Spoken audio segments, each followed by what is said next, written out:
Oh, So yeah. that gives us hope to keep fighting. Exactly. Oh, yeah. We should. I would like you to contrast this case with that of Posada, Oh, yes. Glad you mentioned that. who shot down a bombed an airline in 1973, I believe. 76. 76 with 73 passengers. I get those confused. Yeah. 76. A lot of people do. But yeah, 1976, 73 passengers aboard the plane, and most were athletes. Yes. Talk about that.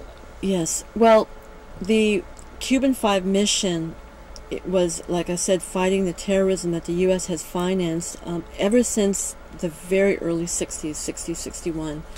The U.S. set up a CIA station in Miami called J.M. It's the largest station outside of Vietnam. And in fact, there is interesting news today in the New York Times about part of that operation involving the Kennedy assassination. But anyway, the U.S. trained roughly 4,000 terrorists and agents for the CIA. Some of them were operating in the Watergate scandal, and others for the U.S. One of them assassinated Che Guevara in Bolivia. But Luis Posada Carriles and Orlando Bosch were trained in explosives, sabotage, bombs. They are experts in that. And both of them were in Venezuela in 1976. Posada was the head of the Venezuelan intelligence police, where he tortured dozens and killed many leftists, activists, journalists. And he was there at the behest of the CIA.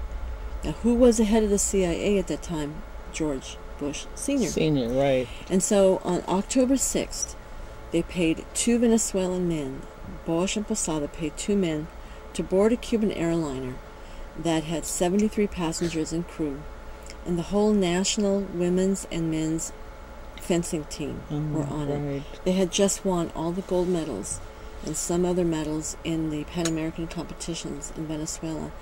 And the children, they were 17, 18, 19, 20-year-olds. They had their medals on their chest as they boarded the plane, and it hopped from one island to another. They picked up 11 Guyanese. 6 of them were young people, teenagers, who were about to study medicine for free in Cuba. Wow. So as it took off from Barbados, the men got off the plane after they planted 2 bombs.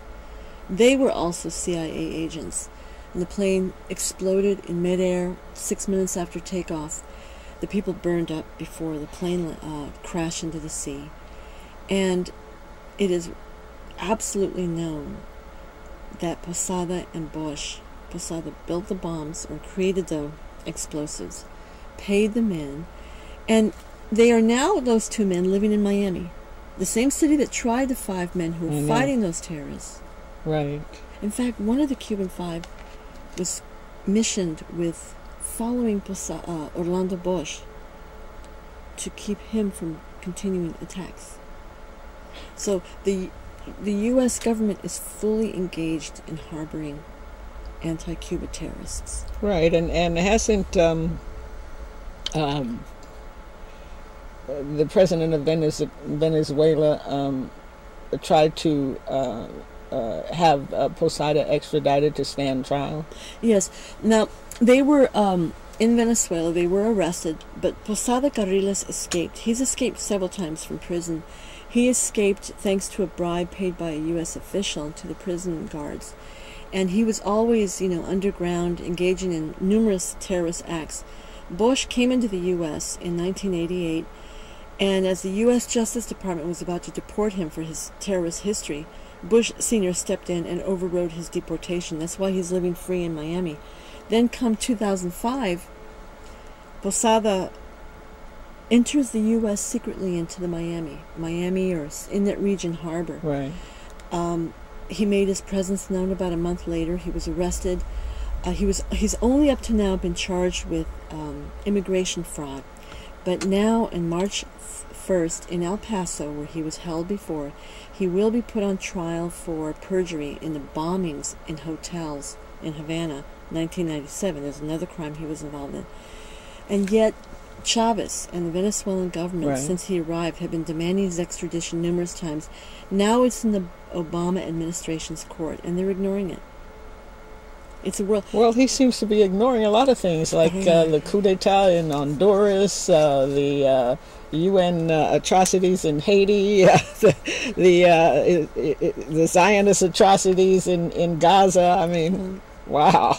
What's The different? continuation of the settlements, even though he has told Netanyahu, no, you can't build more settlements. And But we'll still give you billions all right. to do it. It's a trip. It's really a trip. They're just turning truth upside down, and this Nobel Prize is a mind blower, isn't it? What do you think about that, Gloria?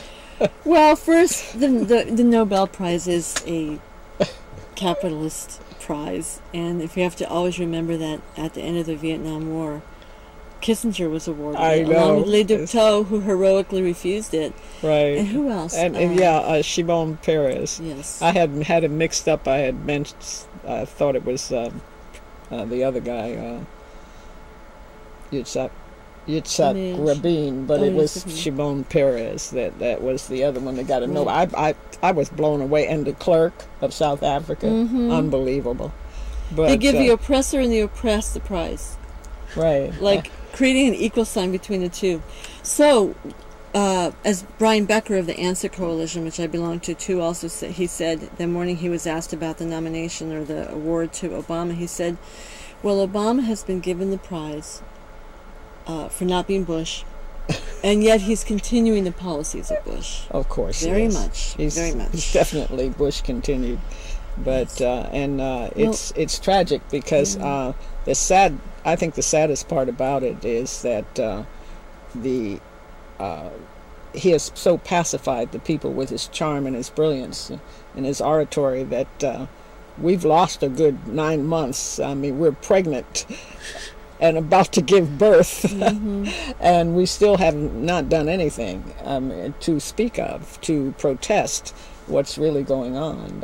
So I think that's, but you know what? I have not opened our live line, and maybe it's because I'm not sitting behind the desk as per usual. But if you'd like to call and ask Gloria a question, you may call 415 621-4473. 621-4473. It's a good thing I have a good memory. Yeah. But in any case, so if you have a question, do call. And Gloria, we have about we have about 5 or 6 minutes left. So do you want to talk a little